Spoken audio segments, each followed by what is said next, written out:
नमस्कार, आवाज समाचार में आप सभी का स्वागत है। मैं हूं प्रिया। खबरों की शुरुआत करते हैं। सबसे पहले नजर डालते हैं हेडलाइंस पर। देश भर में रामनवमी की धूम।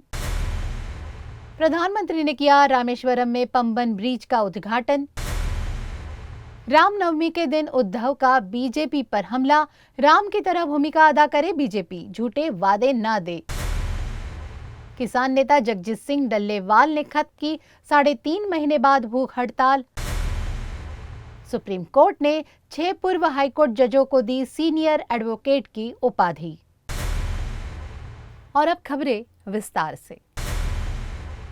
रामनवमी का त्योहार आज देश भर में भक्तिभाव और उत्साह के साथ मनाया जा रहा है।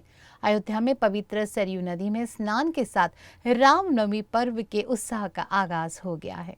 सुबह से ही देश विदेश से पहुंचे श्रद्धालु सरयू के विभिन्न घाटों पर आस्था की डुबकी लगा रहे हैं। देश और दुनिया भर के सभी राम मंदिरों में भक्तों का तांता लगा है। जय श्री राम और बजरंग बली के जय जयकार से पूरा माहौल गूंज उठा है। श्री रामनवमी का पावन पर्व मर्यादा पुरुषोत्तम श्री राम के शुभ जन्मोत्सव के उपलक्ष्य में मनाया जाता है। अयोध्या में रामलला के दर्शन के लिए भक्तों की भीड़ उमड़ पड़ी है। यहाँ पर सुबह 4 बजे से मंगल आरती की गई और उसके बाद रामलला के दर्शन की शुरुआत हुई। रामनवमी का मुख्य आकर्षण है रामलला का सूर्य तिलक। अयोध्या में सूर्य की किरणों से बालक राम के मस्तक का अभिनंदन किया गया। ये दुर्लभ संयोग 4 मिनट तक रहा। सरयू स्नान के बाद श्रद्धालु बालक राम के दर्शन करने के लिए मंदिर की तरफ बढ़ रहे हैं। मंदिर की तरफ जाने वाले रास्तों पर मानव श्रृंखला बनी हुई है। राम जन्मोत्सव का साक्षी बनने अयोध्या आने वाले भक्तों पर ड्रोन से सरयू के पवित्र जल की फुहारों से बारिश कराई गई। इस दौरान मंदिर के सामने भक्तों की लंबी लंबी कतारें देखी गई। वहीं नासिक के कालाराम मंदिर में श्रद्धालुओं का तांता लगा हुआ है। श्री राम जयंती समारोह के अवसर पर सुबह चंदन पूजा की गई। लोग आराध्य की एक झलक पाने दूर दूर से यहाँ आते हैं। मंदिर में भीड़ प्रबंधन के लिए व्यवस्था की गई है। श्रद्धालुओं को किसी भी तरह की समस्या ना हो, इसका विशेष ध्यान रखा जा रहा है। प्रधानमंत्री नरेंद्र मोदी ने रामनवमी के अवसर पर देशवासियों को हार्दिक शुभकामनाएं दी। प्रधानमंत्री ने सोशल प्लेटफॉर्म पर देशवासियों को राम जन्मोत्सव की शुभकामनाएं देते हुए लिखा, सभी देशवासियों को रामनवमी की ढेरों शुभकामनाएं। प्रभु श्री राम के जन्मोत्सव का ये पावन पुनीत अवसर आप सबके जीवन में नई चेतना और नया उत्साह लेकर आए, जो सशक्त, समृद्ध और समर्थ भारत के संकल्प को निरंतर नई ऊर्जा प्रदान करे। जय श्री राम। देश भर में रामनवमी यात्रा निकाली जा रही है, जिसमें राम भक्त भारी संख्या में शामिल हो रहे हैं। इस दौरान किसी भी तरह की अप्रिय घटना ना हो, इसलिए सुरक्षा के कड़े इंतजाम किए गए हैं। प्रधानमंत्री नरेंद्र मोदी ने रविवार को तमिलनाडु में रामेश्वरम द्वीप को रेल मार्ग से जोड़ने वाले नए पंबन पुल का उद्घाटन किया। ये पुल भारत का पहला वर्टिकल लिफ्ट सी ब्रिज है जो समंदर के ऊपर बना है। इस पुल के जरिए समुद्री यातायात में सुधार होगा और लोगों को यात्रा करने में भी आसानी होगी। इस नए पंबन ब्रिज का निर्माण आधुनिक टेक्नोलॉजी का इस्तेमाल करके किया गया है। इस पुल की खासियत यही है कि ये वर्टिकल लिफ्ट टेक्नोलॉजी पर आधारित है, जो समंदर से बड़े जहाजों के गुजरने के वक्त ऊपर उठाई जा सकती हैं। इससे न केवल तमिलनाडु में यात्रा आसान होगी, बल्कि व्यापारिक गतिविधियों को भी बढ़ावा मिलेगा। प्रधानमंत्री नरेंद्र मोदी ने कहा कि न्यू पंबन ब्रिज और नई ट्रेन सेवा जैसे प्रोजेक्ट्स भारतीय जनता पार्टी सरकार के विकास कार्यों का हिस्सा है। यह दिखाता है कि कैसे केंद्र और राज्य सरकार मिलकर बड़े पैमाने पर देश के विकास के लिए काम कर रहे हैं। रामनवमी के इस दिन प्रधानमंत्री मोदी ने सभी से ये भी अपील की है कि देश के विकास के इस सफर में अपनी जिम्मेदारी निभाए और पर्यावरण को बचाने के लिए हर संभव कदम उठाए। शिवसेना चीफ उद्धव ठाकरे ने रामनवमी के दिन प्रेस कॉन्फ्रेंस ली। इस प्रेस कॉन्फ्रेंस में बीजेपी पर उन्होंने जमकर हमला किया। उद्धव ठाकरे ने कहा कि शिवसेना 27 साल बीजेपी के साथ वनवास में रही है और इस दौरान शिवसेना ने बहुत कुछ सहा है। उद्धव के मुताबिक बीजेपी सिर्फ जमीन हड़पना और व्यापार करना जानती है। बीजेपी का ध्यान सिर्फ अपने दोस्तों पर है। वक्फ, चर्च, हिंदू, जैन समाज से जमीनें हड़प कर दोस्तों को सौंपने की बीजेपी की योजना है। इस दौरान उद्धव ठाकरे ने आरएसएस की ऑर्गेनाइजर पत्रिका को भी आड़े हाथों लिया। उद्धव ठाकरे ने मोहन भागवत पर भी तंज कसा। उद्धव ने बीजेपी को भगवान राम की तरह व्यवहार करने की सलाह दी है। उन्होंने कहा कि अब बीजेपी प्राण जाए पर शान न जाए वाली कहावत दोहरा रही है। वक्फ मामले पर बयान देते हुए उद्धव ने कहा है कि शिवसेना कोर्ट नहीं जाएगी। अगर कांग्रेस या कोई अन्य पार्टी जाना चाहती है तो वो जा सकती है। वहीं उद्धव ने जानकारी दी कि मुंबई सहित महाराष्ट्र भर में शिवसेना पार्टी की ओर से शिव संचार सेना के जरिए मराठी भाषिकों के लिए बेहतर रोजगार के अवसर सुनिश्चित किए जाएंगे। शुभेच्छा मित्र पक्षांना काय सगळ्यांनाच असतात। फक्त जर का रामनवमी हा तुमच्या पक्षाचा जन्मदिवसच असेल तर जसे प्रभू रामचंद्र वागले होते तसे वागण्याचा प्रयत्न करा, या एवढंच माझ्याकडे शुभेच्छा है। हमने जो स्टैंड लेना था हमने ले लिया है। कोर्ट में जाएंगे क्या सर? नहीं, हम कोर्ट में नहीं जाएंगे। कोर्ट में कांग्रेस और कोई जा रहे तो जाने दो। हमने जो कहना था कह दिया और परसों भी मैंने प्रेस कॉन्फ्रेंस लेके हमारी भूमिका स्पष्ट की है। आगे जैसे जैसे मुझे वक्त मिलेगा मैं और इसके ऊपर वाढीव पैसे देऊ बोलले होते, शेतकऱ्यांना कर्जमाफी देऊ बोलले होते। आता ती जी काय होते ना प्राण जाय पर वचन न जाय, तसं ते त्यांना सांगण्याची गरज आहे। या गोष्टी भाजपने पेटवलेल्या आहेत। यापूर्वी अशी कधी भांडणं अशा कधी मागण्या झालेल्या नव्हत्या। भाजप आपल्या देशामध्ये हे धर्मांधतेचं विष घालवत आहे। ते विष उद्या देशाला खूप भारी पडणार आहे। म्हणून आत्ताच वेळ आहे देशातल्या सर्व जातपात धर्माच्या पलीकडे जाऊन सगळ्यांचे डोळे उघडले पाहिजेत आणि ही विषवल्ली जर कोणी पेरत असेल तर त्या विषवल्ली पेरणाऱ्याला आपल्यापासून दूर ठेवलं पाहिजे। किसान नेता जगजीत सिंह डल्लेवाल ने करीब 131 दिन बाद अपना आमरण अनशन खत्म कर दिया है। वो किसानों की मांगों को लेकर 26 नवंबर 2024 से आमरण अनशन पर थे। हाल ही में केंद्रीय कृषि मंत्री शिवराज सिंह चौहान ने उनसे आमरण अनशन समाप्त करने की अपील की थी, जिसके चलते विचार विमर्श के बाद डल्लेवाल ने अपना आमरण अनशन समाप्त करने का निर्णय लिया। रविवार को श्री फतेहगढ़ साहिब में किसानों की महापंचायत हुई, जिसमें जगजीत सिंह डल्लेवाल समेत कई किसान शामिल हुए। इस दौरान जगजीत सिंह डल्लेवाल ने भी किसानों को संबोधित किया। इसके बाद उन्होंने अपना आमरण अनशन समाप्त करने की घोषणा की है। इस अवसर पर उन्होंने कहा कि एमएसपी और अन्य किसान मांगों को लेकर उनकी लड़ाई जारी रहेगी। आपको बता दें कि किसानों और केंद्र सरकार के बीच अगली बैठक 4 मई को होगी। एक महत्वपूर्ण फैसले के तहत भारत के सर्वोच्च न्यायालय ने 6 पूर्व उच्च न्यायालयों के न्यायाधीशों को सीनियर एडवोकेट के रूप में नामित किया है। ये सम्मान 1 अप्रैल को हुई फुल कोर्ट मीटिंग के दौरान प्रदान किया गया, जो उनके सेवानिवृत्त होने के बाद पुनः वकालत में लौटने की दिशा में एक उल्लेखनीय कदम है। जिन पूर्व न्यायाधीशों को ये प्रतिष्ठित उपाधि प्रदान की गई है, उनके नाम इस प्रकार हैं। श्री अंबादास हरिभाऊ जोशी, पूर्व न्यायाधीश बॉम्बे हाई कोर्ट। श्री चंद्रशेखर, पूर्व न्यायाधीश दिल्ली हाई कोर्ट। श्री सिरिल थर्माई सेल्वम, पूर्व न्यायाधीश मद्रास हाई कोर्ट। श्री पृथ्वीराज केशवराव चौहान, पूर्व न्यायाधीश बॉम्बे हाई कोर्ट। श्री राजबीर सहरावत, पूर्व न्यायाधीश पंजाब और हरियाणा हाई कोर्ट। श्री राजमोहन सिंह, पूर्व न्यायाधीश मध्य प्रदेश हाई कोर्ट। इन सभी कानूनों के जानकारों ने न्यायपालिका में एक गौरवपूर्ण करियर बिताया है और सर्वोच्च न्यायालय द्वारा उन्हें दी गई ये मान्यता उनके संवैधानिक और कानून के ज्ञान और योगदान को दर्शाती है। सीनियर एडवोकेट की उपाधि चुनिंदा रूप से दी जाती है, जिसमें व्यक्ति की विधिक क्षमता, बार में उसकी प्रतिष्ठा तथा कानून में विशेष ज्ञान या अनुभव को ध्यान में रखा जाता है।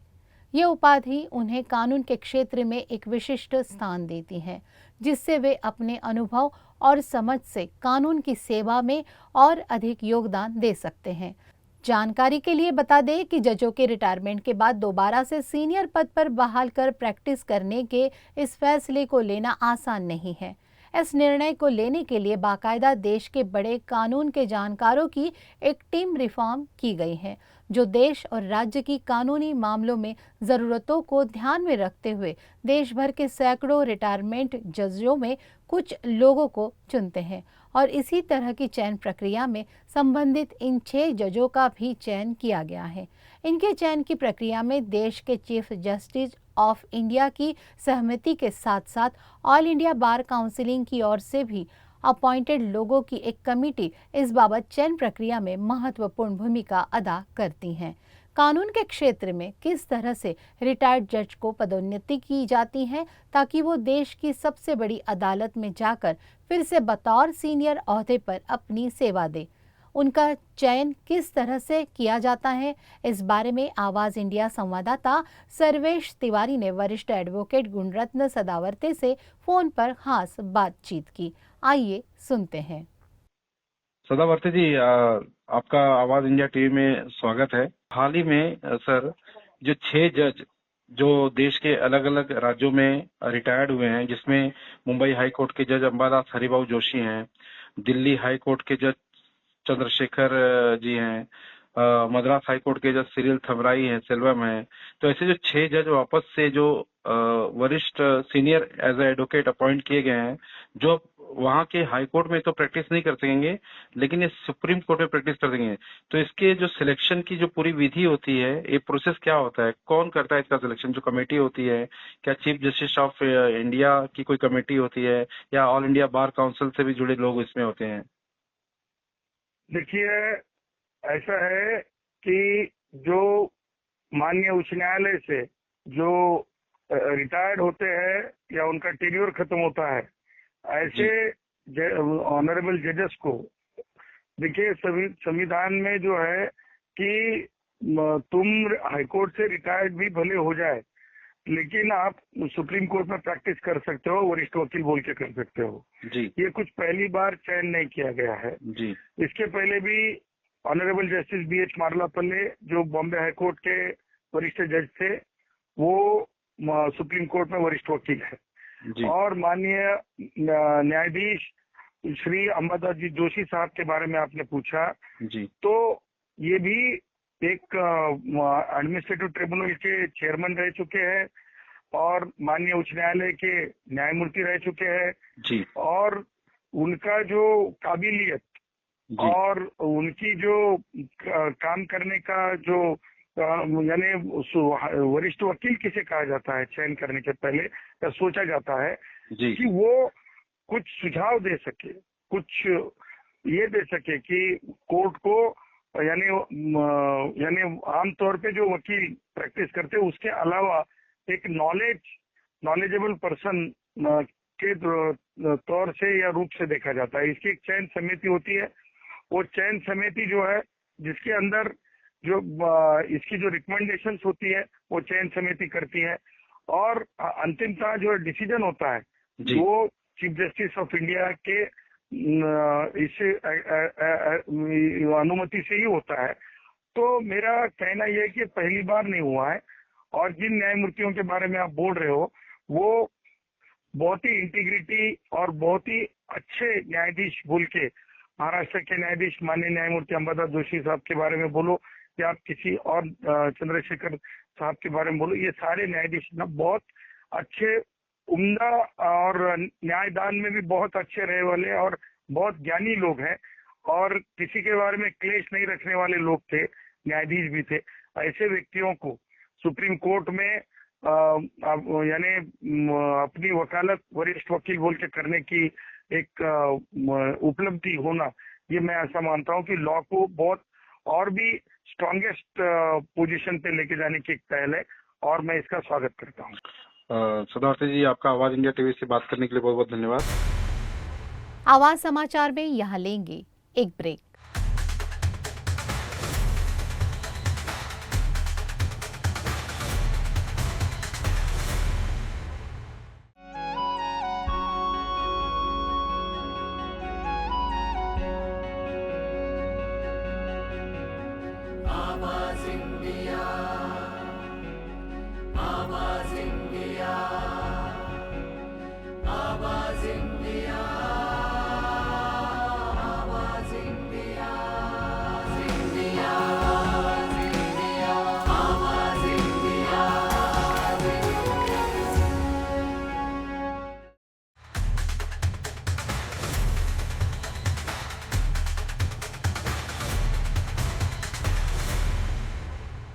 ब्रेक के बाद एक बार फिर से आप सभी का स्वागत। बढ़ते हैं अपनी अगली खबर की ओर।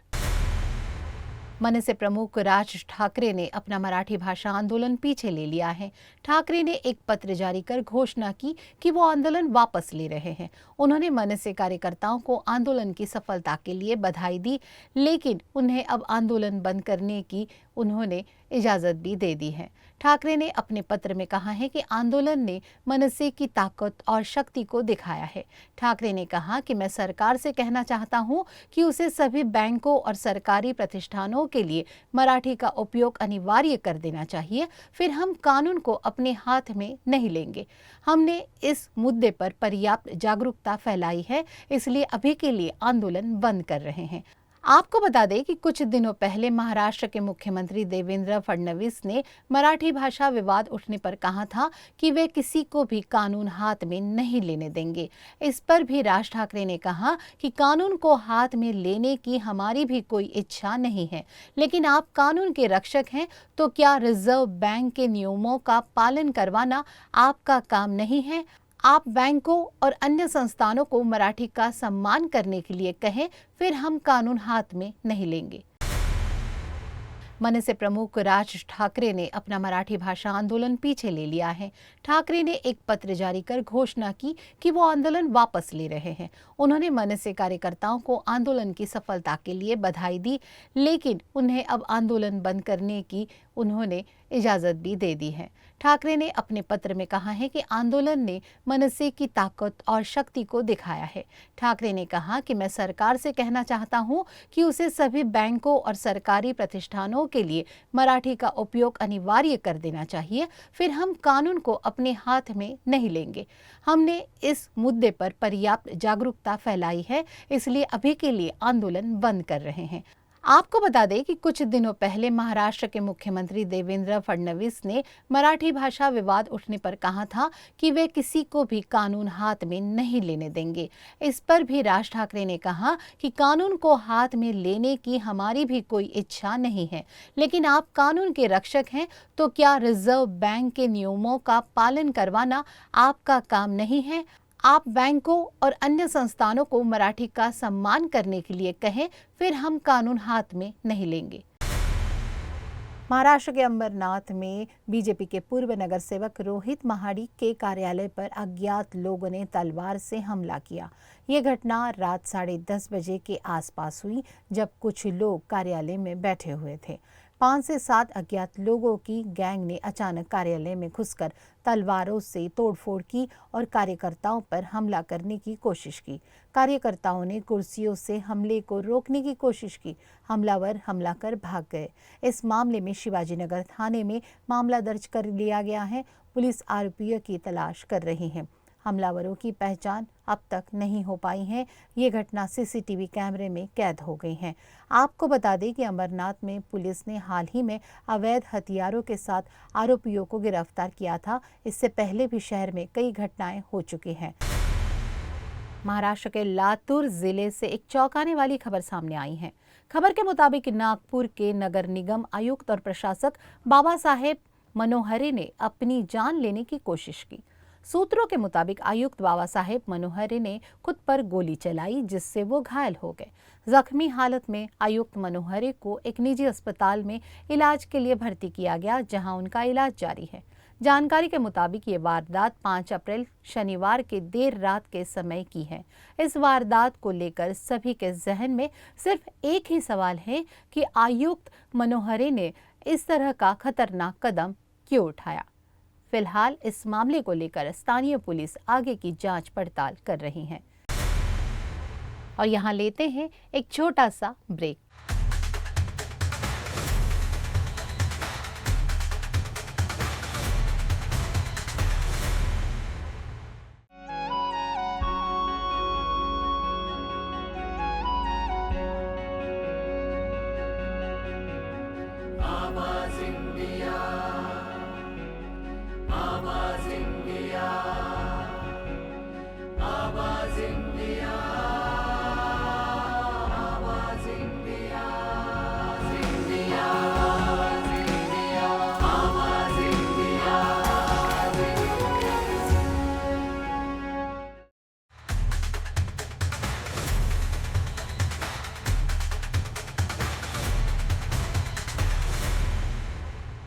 ब्रेक के बाद एक बार फिर से आप सभी का स्वागत। एक नजर डालते हैं अपनी अगली खबर पर।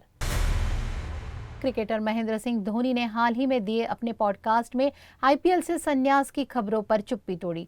धोनी की संन्यास की अफवाहों ने उस वक्त जोर पकड़ लिया जब सीएसके और दिल्ली कैपिटल्स के बीच चेपॉक में खेले गए मुकाबले में धोनी के पूरे परिवार को देखा गया था। हालांकि संन्यास की खबर अफवाह निकली क्योंकि उन्होंने मैच के बाद ऐसी कोई घोषणा नहीं की। धोनी ने अब इन खबरों को लेकर चुप्पी तोड़ी है और एक निजी पॉडकास्ट में प्रशंसकों को भरोसा दिलाया है कि वो इस सीजन के अंत में अपने करियर को अलविदा नहीं कह रहे हैं। धोनी ने बताया कि वो अपने शरीर को 8 महीने का समय दे रहे हैं देखने के लिए कि क्या 44 साल की उम्र में भी वो खेल सकते हैं। धोनी ने पॉडकास्ट में कहा, अभी नहीं, मैं अभी भी आईपीएल में खेल रहा हूँ। मैं चीज़ों को आसान रखता हूँ और 1 साल का समय देता हूँ। अभी मैं 43 साल का हूँ और आईपीएल 2025 के खत्म होने तक 44 साल का हो जाऊँगा। इसके बाद मेरे पास 10 महीने का समय होगा ये जानने के लिए कि मैं आगे खेल सकता हूँ या नहीं, लेकिन इसका फैसला मैं नहीं करता बल्कि मेरा शरीर करता है। बॉलीवुड एक्ट्रेस जैकलीन फर्नांडिस की मां किम फर्नांडिस का निधन हो गया है। किम फर्नांडिस ने शनिवार को अंतिम सांस ली। वे पिछले कुछ हफ्तों से जिंदगी और मौत के बीच जंग लड़ रही थी, जिसके चलते उन्हें कुछ दिनों पहले ही मुंबई के लीलावती अस्पताल में भर्ती कराया गया था। तभी से जैकलीन उनके साथ ही थी। जैकलीन की मां को दिल का दौरा पड़ने की खबर कुछ हफ्ते पहले ही सामने आई थी। सोशल मीडिया पर लोग जैकलीन की इस मुश्किल घड़ी में हिम्मत के साथ काम लेने की गुजारिश कर रहे थे। जैकलीन की ओर से मां की हालत पर कोई भी आधिकारिक बयान नहीं आया था। फैंस को उम्मीद थी कि उनकी मां बीमारी से रिकवर हो जाएगी, लेकिन अब ये दुखद खबर सामने आई है। फिल्म छावा में औरंगजेब के किरदार को बखूबी निभाने के बाद अब अक्षय खन्ना साउथ की ओर अपना रुख कर रहे हैं। एक्टर प्रशांत वर्मा सिनेमैटिक यूनिवर्स की पहली woman super hero film Mahakali के साथ अक्षय खन्ना को तेलुगु इंडस्ट्री में इंट्रोड्यूस करने वाले हैं। खबर है कि अक्षय को इस हाई ऑक्टेन फिल्म में एक स्पेशल रोल मिला है। रिपोर्ट के मुताबिक अक्षय खन्ना को इस फिल्म में एक महत्वपूर्ण किरदार मिला है, लेकिन फिलहाल ये साफ नहीं हुआ है कि वो फिल्म में खलनायक के रूप में नजर आएंगे या एक सरप्राइज हीरो की भूमिका निभाएंगे।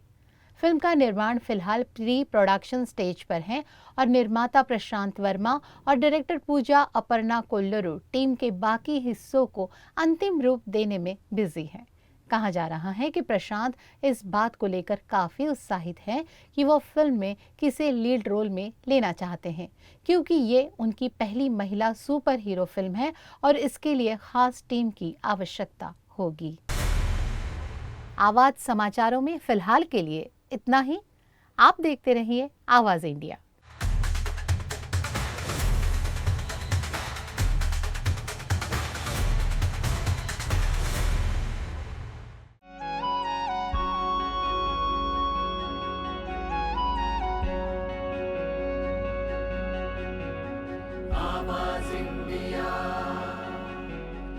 आवाज इंडिया, आवाज इंडिया।